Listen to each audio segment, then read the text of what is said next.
तो guys welcome to our channel. আজ রুনা কিচেনে হবে ইয়াম্মি ইয়াম্মি ব্রেকফাস্ট আলু পরোটা। তো এখানে প্রথমেই আমি আলুটাকে মেখে নিচ্ছি সামান্য একটু নুন দিয়ে। আর আলুটা আমার মাখা হয়ে গেলে আমার যে প্লেটে পেঁয়াজ কুচি, টমেটো কুচি, ধনেপাতা কুচি আছে ওইগুলো আমি কড়াতে একটু ভেজে নেবো এপিট ওপিট করে।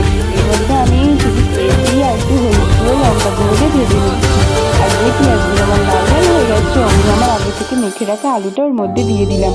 দিয়ে আলুটাকে কড়াই ভালো করে এপিট ওপিট করে নিলাম যাতে টেস্টটা একটু বেড়ে যায়। তো আমি সেই আলুটা তুলে একটা প্লেটে রেখে একটু আমি ঠান্ডা করে নেবো আলুটা। তো আমি আগে থেকে ময়দা মেখে নেচি কেটে রেখে দিয়েছি ঢাকা দিয়ে। তো আমার আলুটা ঠান্ডা হয়ে গেছে, এবার আমি নেচির মধ্যে আলুর পুরগুলো ভরে দেবো।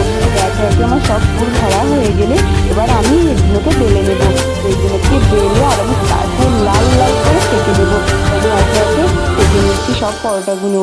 তো এই আজকের রেসিপিটা আপনাদের কীরকম লাগলো অবশ্যই কমেন্ট করে জানাবেন। আর লাল লাল করে ভালো করে পরোটাগুলো সেঁকে আর একটা সুন্দরভাবে ডেকোরেশন করে পরিবেশন করলেই রেডি আজকের আলু পরোটা। তো এইভাবে আপনারা নিশ্চয়ই একদিন ঘরে ট্রাই করবেন। যদি ট্রাই করেন নিশ্চয়ই আমাদের জানাবেন, আর কেমন খেতে হলে সেটাও জানাবেন। তো আজকে এই পর্যন্তই।